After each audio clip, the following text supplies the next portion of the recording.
Welcome to another episode of the Chronicles of Mister. I'm Mr. Pierre, and today on this episode of the Chronicles of Mister, I am joined by Coach Dixie. Coach, it's so nice to have you here. Thank you for inviting me to be here. Yeah, really looking forward to this conversation, and I'm sure that folks who listen to the podcast will be able to glean some gems. One of the first things that I like to just ask folks, the first question is just, how did you get into education? What brought you to this field? Okay, I have to be 100% honest. Teaching was not my first choice. I know that's hard to believe because, I'm all things education, all things teachers now, but teaching was not my first choice. I remember being in fourth grade, and you know how they always have a career fair? And it was like kids dress up in a career that they want. And at the time, my cousin, who I spent a lot of time with, she was going to school to be a lawyer. So I was like, I'm going to be a lawyer. My cousin's a lawyer. It's going to be black girls in law, all the Nice. things. Nice. And my teacher then was like, you're not going to be a lawyer. You're going to be a teacher. And I was like, oh, never, right? Nope, not I. So what ended up happening was I went to school my first year at college to be a speech pathologist. Now there is some teaching in pathology work, so I was like, okay, so maybe she did win a little bit, but nope, speech pathology was not my thing at all. So what ended up happening was I got invited to serve as a servant leader for this amazing literacy program called Freedom School. And if you haven't heard of Freedom School, Google it. There's an organization, the Center for Black Educator Development. Okay. They still do Freedom School in Philadelphia. So it's an amazing program. And what happens is college students spend the summer. At the time, it was at Tennessee State University in Knoxville, Tennessee. Mm-hmm. And we got trained on how to do literacy for African American kids, right? And we got to spend a week on Alex Haley's farm and see all the things. And the people who were with me were college kids, and some of them were going to school to be educators. So that's how I fell in love with teaching a 6-week literacy program. I did kindergarten, and my name was Miss CoCo, and I got to teach incoming kindergartners things of literacy through the African American lens, and it was like, yep, this it. So that fall, I enrolled at the Harris-Stowe State University in St. Louis, Missouri, and pursued a degree in early childhood education. Oh. And been there ever since. So what I'm hearing is that someone else saw in you being an educator, you being a teacher, spoke that into the universe, and it took a little time, but you're there. I'm there. It's been here for 13 years. That was my next question, was going to be how many years and what grades or subjects have you taught since getting? So I just finished my 13th year as an educator. Most recently, the last 7 years of my career were in assistant principal role, where that work is heavily rooted in instructional coaching of teachers. But in a classroom, I taught 3rd, 4th, and 5th, and I had the honor of looping with my kids each year. So yes, that if you ever consider looping, take it. I know it seems like I had these kids all this year. Do I want to be with them again? Yes, you do. Yes. Yes, you do. Even if you're in a middle school and you like to go to another grade level to have to teach a different grade level in the same subject, go with your babies. I highly recommend it. Now, let me ask the question, why? Why are you an advocate for looping with the kiddos, looping up with them? One, because you begin to see the actual harvest of the seeds you have planted the year before. And you're not starting over with relationship building. You will continue to cultivate a relationship with kids you have known, so you can spend less time with all of the first 30 days of building routines and systems. You can focus definitely on relationship building from where you left off the year before and get into the content. And it allows you to become the expert in what your kids need personally, but then also in your content, because you're taking the story of whatever your content is to another chapter, because now you're going from one grade to the next. Absolutely.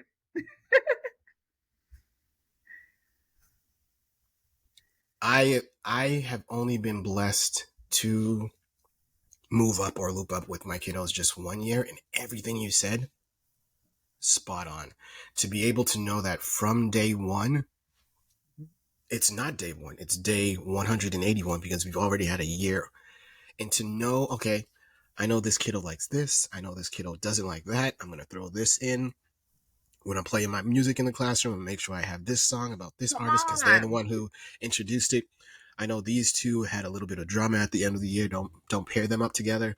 So Mm-hmm. all of that knowledge, like you said, it's no. I love that analogy that you said it. That it's not starting a brand new book, but it's just adding another chapter to the story of you and them, as well as you're right. As educators, we plant, we plant, we plant. We don't always get to see the fruit of all the labors. It might be, yeah, from one assessment to the next, but it's not going to be until a year or two later where the kid was like, oh, snap, yeah, that thing that I learned with Mr. Pierre, that thing I learned with Ms. CoCo, oh, here's how I'm actually using it. And for them, if you are with them when that moment happens, oh, my goodness, it's such a beautiful thing to see and experience a kid to make that connection of the material that you're teaching with their own life or what they hope to do.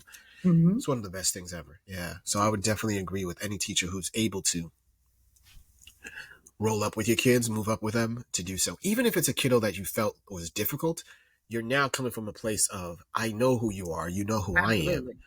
Even if it may seem like it's difficult, we're not starting, like you said, from zero. We have a relationship, you know, all right, there might be things that you may not have liked. And now that I know this, hopefully as an educator, I've done some assessing of myself to, all right, what can I do differently next year? So yeah. Absolutely. And even for the difficult child, you become something constant and you become something predictable Yeah, you're when they are familiar. the kids who need the most structure and consistency, right? Yeah, So yeah, they also fall in love with the idea. It was like, we didn't really rock, but you here again. Means I right, didn't scare you away. right. I didn't do something that made you want to discard me, To dip right? out. You Yeah, are willingly saying, come on, y'all come with yeah. me again. We're Let's gonna go work this again. out all over again. Let's go again. Run it back. Run it back. Yeah, Yes. yeah. You're absolutely right. The kiddos who we feel are causing the most issues, those are the kiddos who need the most routines. They need to know, like, okay, I may not quote unquote like Mr. Pierre, but I know he does this, he does this, he does this. And that's always Mhm. going to, I tell the kiddos, look, I'm going to be the sun. Y'all are the planets that are going to be rotating around me, but I want to be consistent for you. That you know, like, hey, Mr. Pierre's not about this, he is about that. And it's consistent for everyone, that there are no favorites. And even if there was a favorite, you wouldn't know. I'd make you feel as if you were my favorite. But you are Absolutely. familiar with what the routine is whenever you come into this classroom. So yeah, 100%. Was that something that you always felt? Did you always feel like, yeah, I want to roll up with my kids? No, I didn't even know that was possible. So my education career accelerated extremely fast. So I started subbing, and the superintendent at the time had come to observe. And like 2 hours later, I got an email like, "You going to third grade?" And I was like, "Wait, I'm just subbing, right?" And my principal was like, "Nope." He said you going upstairs. So I fell in love with the third grade, and of course, like you said, your teachers are like, "Ooh, watch him or watch her, and look out for this and look out for that." But I fell in love with them. She was like, "Have you ever?" My principal next year was like, "Have you considered looping with them?" And I was like, "You mean like taking them to fourth grade?" She was like, "Yeah." And I was like, "Nope." And I was like, "Let's do it though. I would love to try it."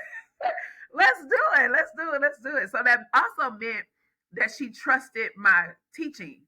She trusted my practice, and she was willing to give me another opportunity with the same group. And it all worked out. Like we went from unaccredited to fully accredited because of the consistency in their growth across the at what we call it the map in Missouri because it's actually Missouri assessment standard. Mm-hmm. But it works academically and socially, and it's a confidence boost for teachers who feel like, what am I actually trying to achieve here? Do you see me? Do you trust me? Do you believe I can do this? And for a principal to say, I trust you so much to take this group another level. So first off, salute to you to being an excellent educator. So also salute to your admin because I know they're not all admin are aware or cognizant. Like, look, if something's working, how do we improve upon it? In the words of Shuri of Black Panther, like just because something's good doesn't mean we can't improve upon it and make it better. And then Mm-hmm. also shout out to that superintendent who, whatever he or she they said to your principal, like, look, whoever's in that classroom, you better keep them because they're doing the thing. And then for you too, to did you always feel as if that the admin was investing in you to be able to say like, hey, you're doing great. continue doing this, this, and this? Was that Oh always something that yes, was present? Okay. yes. Her name is Lakina Curtis, Okay. and baby, when I say like, one, she looked like me, Okay. right? Okay. Two, she understood what it was like to be a new teacher and all the Oh. things that could get in the way of your success. So she actively, I experienced her as actively blocking and tackling any hindrances to teachers being great for Mm-hmm. kids who look like us, Got it. especially in a school that needed to be turned around. So Got I it. always felt like she was an advocate for not my own personal success, but my professional growth and the peers who were like, yes, let's do this together, which Okay. is why I didn't stay in the classroom long, because at the mid year of fifth grade, my third year with them, my academic instructional coach transitioned. Uh-huh. And my principal came to the door. She was like, "You up next?" And I was like, "No, I'm not. I'm good in this classroom doing the thing that I'm familiar with." But again, to your point, to be able to see you as your higher self is a skill that an Yeah. administrator would have to have in order to do so. I have a mentor who was a principal as well, who I was with her for about 3 years, another Black woman who similarly could see into the future of, hey, Wooly, this is something you should start doing now because I know where you're gonna, how it's gonna benefit you later. Similarly to like what I'll tell my kid, I was like, look, you might be in the 6th grade with me, 7th grade or 8th grade, but later down the line, this little tidbit, not necessarily having to be math related, but keep this in mind. This is how it's going to help you later on. And so to have those individuals who can see, like you said, Mm-hmm. see that greater self in you before you even see it in yourself is a great skill and something that I look to impart to them as well too. Like, help your future self do things now that your future self is going to be like, oh, I'm really happy that that form of self of mine set myself up for success of like, let me do these certain things now, get in the habit of doing these things now so that later on it'll work out for me. That's dope. That's dope. Support Black women. Black women are fantastic. Yes. Yeah, yeah, yeah. Did you, while you were going, before you became an educator, were there any teachers who were like that for you, who were advocating for you, who saw that in you, who were then like, all right, let me tell CoCo that this is something that she needs to be aware of? Did you have that when you were growing up? Yes, Miss Barnes, my kindergarten teacher. And it's funny now being in the classroom, and I always like Miss Barnes would do this. Now, as a 5-year old in kindergarten, I had no idea of the things that she was preparing me for. Right? It was just like I'm in kindergarten, and my kindergarten self doesn't remember all of it, but I do remember that all kids were seen. Mm, All kids were seen. Like she found a way to engage with us individually and collectively. And then Miss Jones, the teacher I mentioned earlier, she was the teacher who's like, "You're gonna be a teacher." And then Mr. Matthews, he was my 5th grade math teacher. Now I had the privilege of seeing myself in all of my teachers except for 2 in elementary school, good. right? Good. And he was like, "You can do this and do it well if you Yeah. just also learn." Because Yeah. I was also the kid who wanted to teach everybody how to do everything, which Mm-hmm. got me in trouble a lot because I was always talking. But he taught me to be quiet and learn. So the collective of all of them, making sure people are seeing I could be this particular thing and do it well, and then how to learn by listening are the 3 principles that even guide my work as an assistant principal, as a coach altogether. Because teachers want to be seen, Mm-hmm. they want to be valued, they want to be Mm-hmm. supported, and when they're ready to grow, they want somebody to help them grow beyond their current state.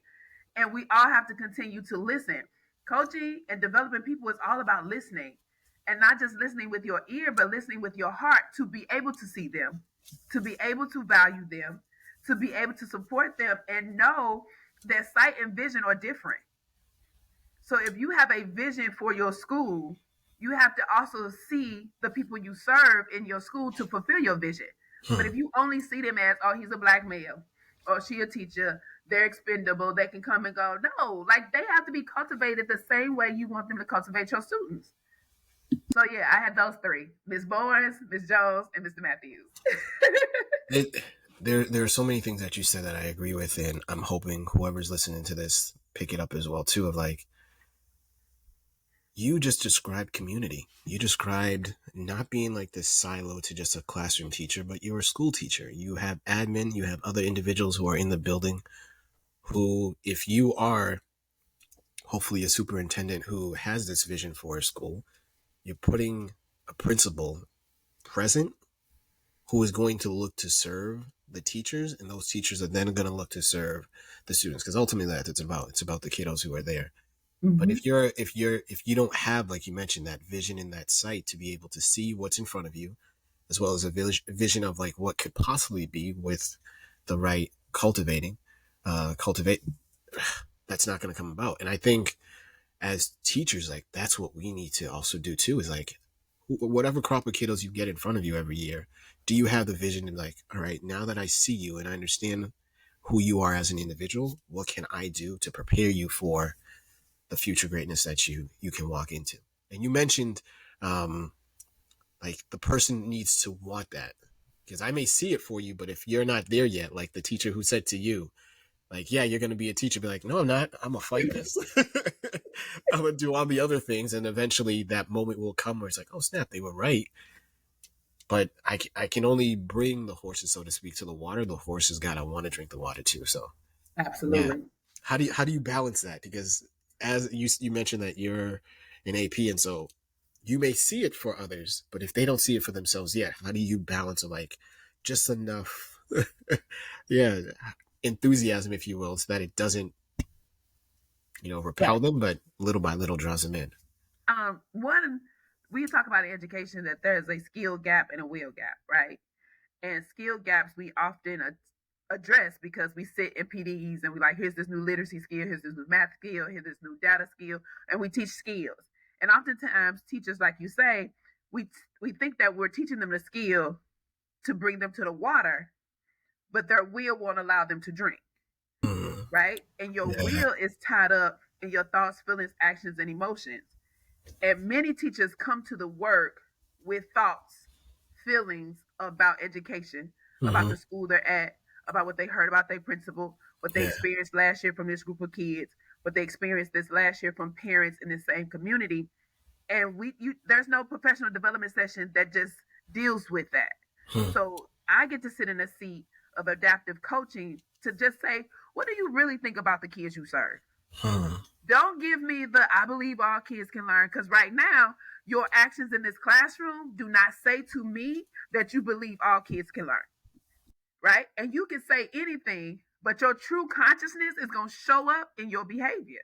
So let's talk about that. And if nobody has walked you through your truth about what you think about the kids you're serving, we'll always be stuck. So for me, it's either I'm coaching you up or I'm coaching you out, and I'm okay with both.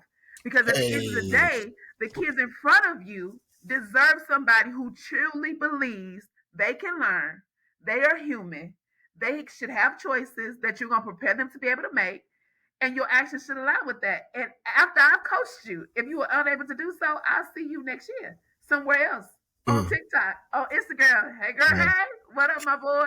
Or something like that. But you're just not good for kids, and that's okay. That's okay. Yeah, It's okay. yeah. No, I agree with you. I agree with you. I think there are plenty of folks who happen to be in front of students who are not necessarily teachers. And like you mentioned, we can all say what we say, but eventually our true colors come through in what we actually do, what we are actually saying, what we are actually making kiddos feel and come to believe in. Yeah. So I was this something that you always believed, Coach? Was it, or was this something that you had to grow into to be able to say like, I'm either going to coach you up or coach you out? It's something I had to grow into, which having being groomed in coaching of teachers allowed me to see, because at some point I was like, nobody, most people don't spend the amount of time that they spend in school to do this without genuinely wanting to at some point. Yeah, yeah. So coaching either brings you back to that and teaches you how to thrive from that space, or reveals the hurt from being in this is so deep that it's not allowing you to return to your passion. So being taught how to discern and see allow me to be able to say, I can do this and support you, and you have to actively participate in it. The same way we do for our kids. I can put all of the things in front of you, but it's going to require you to pick up your pencil and attempt to do the thing that I'm trying to teach you. And if Right, not, right. I have to resolve for myself that I gave it my absolute best. And you just chose differently. And because you have choice, I honor your choice of not Hmm. participating and bid you farewell. Yeah, agreed. I, Mhm. Coach, I'm loving it. I'm loving it. That if, like you just mentioned, to honor an individual's choice, honor their choice, whatever that choice may be, and then from there to move on from there. Awesome. If I were to ask you, you being an educator and knowing that we are looking to constantly grow, are there any books that you've read or are reading that you would highly recommend or say like, hey, this is one that folks need to read? Absolutely. And it's probably gonna shock you because it's not um what's his name? Uh the first 30 days. It's not Start Strong. It's not any of the traditional books that we often say educators could read. I would genuinely say in this moment, the one thing, and that's by Gary Paulson. And the reason why I say that is because the teaching itself is not hard. To cultivate the craft of teaching is not difficult when that is genuinely what you want to do and get better at. The things that make our profession hard is all of the crazies that go around it, right? All of the stuff that's not directly related to kids. And in order to do that and balance that, you have to be okay with choosing one thing to excel at. And I start the year off with our leadership team. At the end of the year, what would we be able to say teachers mastered? Right? Because there are so many things that are being thrown at there. We start the year with three priorities for our school. The region got three priorities. The state got three priorities. We're not gonna win at all nine priorities. But for the people we serve in this building, what will be true? And the one thing allows you to master something.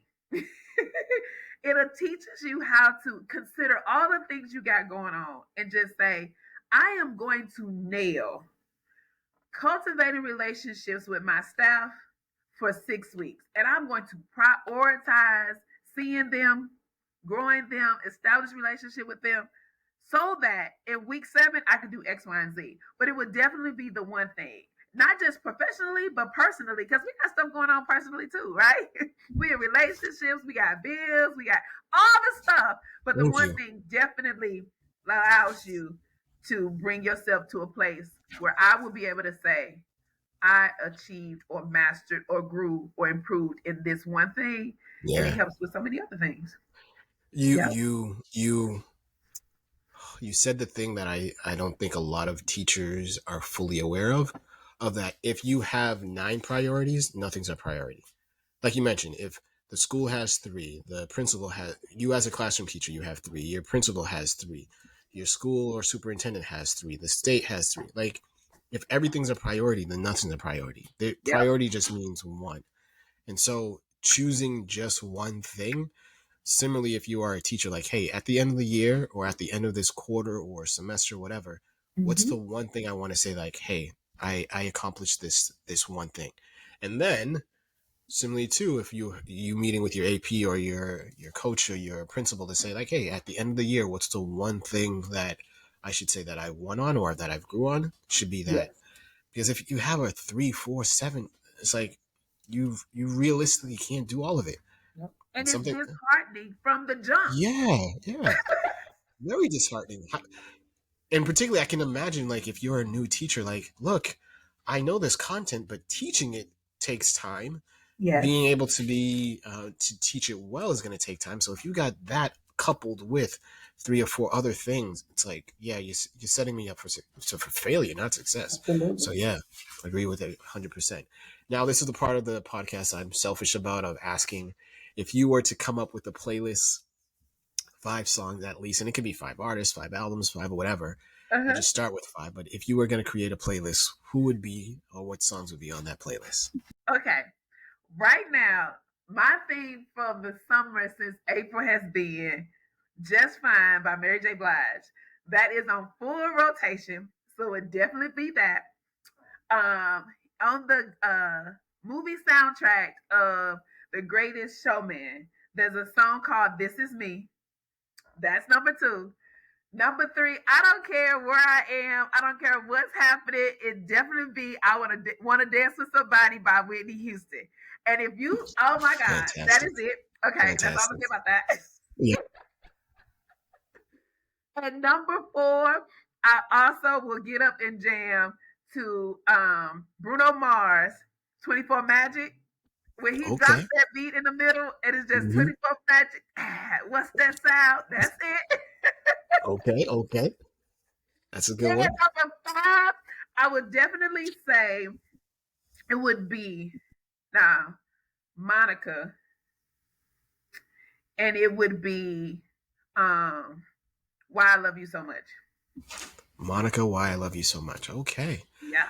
That is a good playlist. That is a good playlist. Coach Dixie, thank you very much. To anyone who is listening to this episode, there were a couple of gems that were dropped. I know for me personally, I am an advocate of if everything's a priority, then nothing's a priority. So just choose that one thing, that one thing. This has been another episode of the Chronicles of Mister. I am Mr. Pierre. She is Coach Dixie, and we are out. Thank you very much for listening.